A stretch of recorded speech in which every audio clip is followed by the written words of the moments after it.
Joining us now, MS Now Capitol Hill reporter Kevin Fry, deputy editor for The Villager, a newspaper in Maine, Alex Seitzwald, Democratic strategist and senior advisor to the James Tallarico campaign, Chuck Rocha, and co-founder of the Lincoln Project and former GOP strategist Rick Wilson. Good to see all of you guys. So, Kevin, you've been speaking with the Maine voters all day. What are they telling you? Yeah, I mean, we've crisscrossed the state over the last couple days and talking to dozens of voters. And overall, there is, at least when it comes to these Democratic voters, a willingness to stand behind Plattner. And quite frankly, they believe that, look, we understand that he's had some mistakes in his past. They understand the argument that he came back from the war with PTSD and made these choices, but they also see this as sort of a redemption story. And they buy into that argument that has been put forward by the campaign, that he has beliefs and a message that can resonate. It's kind of an argument of focus on the message, not so much the messenger itself, even though, depending on who you're talking to, for some, they love the messenger in the fact that he's kind of real. They find he's tangible. They find he's a relatable person. I was once just talking to one individual who says, look, he kind of fits in with this idea of a laborer, someone from Maine. He has a beard. He wears, he has tattoos. He's out in the world, whereas they say Susan Collins is not. So they're willing to back him. But there is, of course, still a great deal of discomfort among plenty of voters about the various stories that have trickled out over the past couple weeks, in no small part because they see it as something that could imperil their chances of finally, for Democrats flipping this congressional seat, the Senate seat, rather, which Susan Collins has held on for decades. Here's a conversation I had with one voter a little earlier today. Well, I really like Graham Plattner because I think he's honest. He was very truthful about what happened and the things that he said and his actions and whatnot, and I like that in somebody, and I really believe that we need to get Susan Collins out of there. I've always voted for her, even though I'm a Democrat. Well, we go to the same church, so yeah. But I think it's time that we had somebody that is going to stand up, especially to the Trump administration. I don't know what the future is. I don't know what it holds. I don't know how he's going to be. I mean, he could be a disappointment like Fetterman. I don't know. But it's a chance that I'm willing to take. That last bit, of course, an invocation of John Fetterman, the senator from Pennsylvania, who also has a bit of a working class bona fides and way of being in the world, if you will. Now, kind of two other quick notes here. One, when it comes to the folks that are really uncomfortable about some of the allegations that Plattner is facing, we've kind of heard various approaches from these folks. Some are going to be voting for Janet Mills as sort of a protest to send a message to party leadership, to Plattner himself, that you might not be able to handle this without our support, so either get it together or step aside. There's also a contingent that told us they'll vote for Plattner, but if he crosses a certain line, if we get further down the road and there's another revelation that comes forward, they might either not vote or will only unwillingly vote for Plattner in the general, or, might even pull the lever for Collins.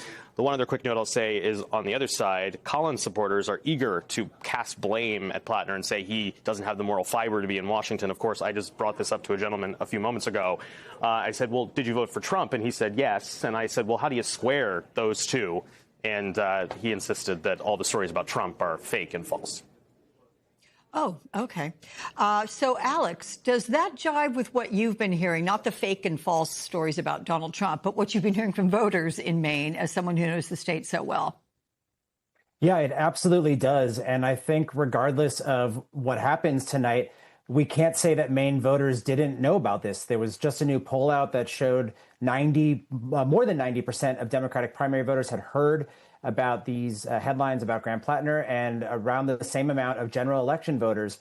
This is a very informed state. It has one of the highest voter turnouts in the country. So people are voting knowing exactly what's going on, because Democrats here, as that woman said, know Susan Collins. They know how long they've been trying to get rid of her. A lot of them voted for her. And I love what she said about, well, I go to the same church as Susan Collins.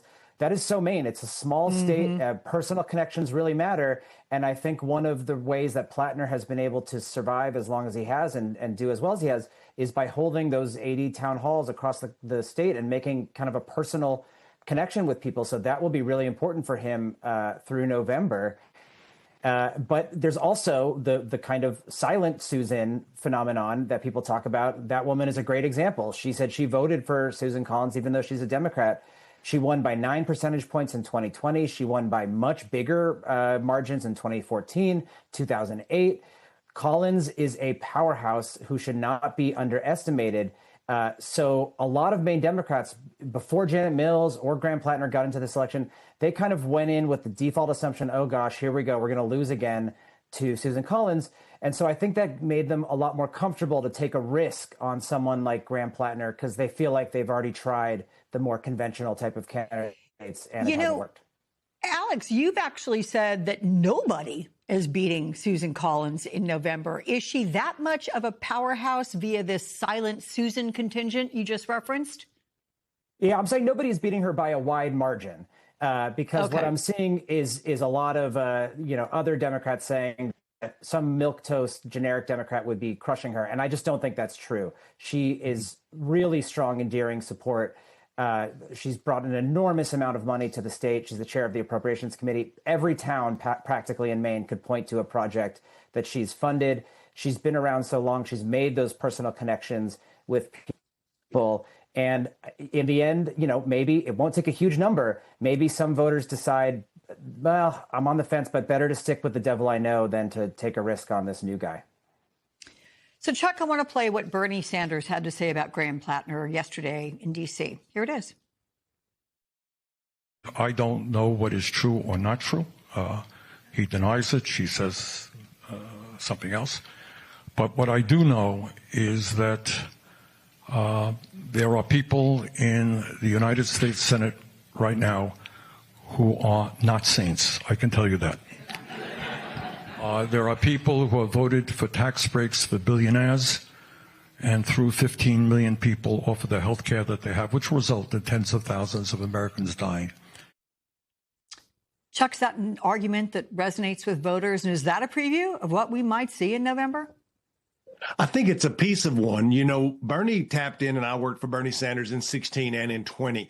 He tapped into the anxiety of the American electorate, actually a lot like Donald Trump did. And what you're seeing now is this play out in Maine. Maine voters are very forgiving, like lots of folks, but Maine in particular, because it's a blue collar state. And I've talked to Alex and lots of folks about this, is being a blue collar guy who worked in a factory like me and seeing somebody like Graham is something that you aspire, like regular folks can actually get elected to the Senate. Now, that doesn't put aside the things that have been alleged. The thing that's different here, I think, and I've been running campaigns for 36 years, is the things that he's done that are just stupid. He has said to camera, they are stupid. And I'm not that same person. That's much different than what we see from Republicans or Donald Trump, a guy that since 1970s had 28 different women give allegations against him. And he's been reelected twice by saying, oh, no, that's just a bunch of lies. Where this guy looked at the camera and said, look, I did a bunch of stuff that was just stupid. And I got back from war. When I was at war, I was messed up. And people will forgive that. And I think to Alex's points and others that have talked about this, as long as there's not some big game changer down the road in the middle of the summer, I think he's going to be just fine. But it's the tick, tick, tick that's going to kill him over time if it continues. So, Rick, Maine is not the only state where voters are facing a so-called purity test. There's also, of course, Texas in the Senate race where Ken Paxton has the nomination despite his overtly troubled past, including fraud charges, a corruption investigation, impeachment by his own party.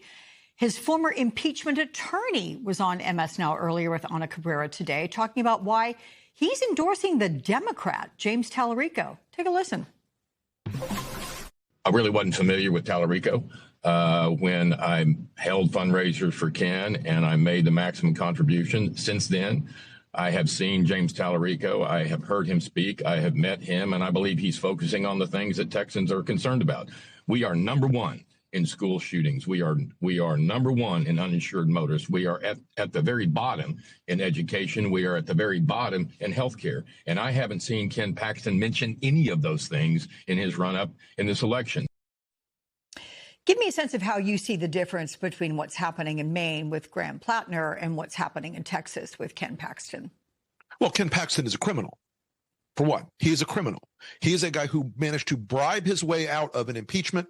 He has engaged in fraud. He is engaged in a ludicrous affair that was completely held in full daylight with the public knowing all about it. Paxton is a guy who is of that MAGA strain, absolutely unrepentant, doesn't care. He's proud of the fact that he's a criminal.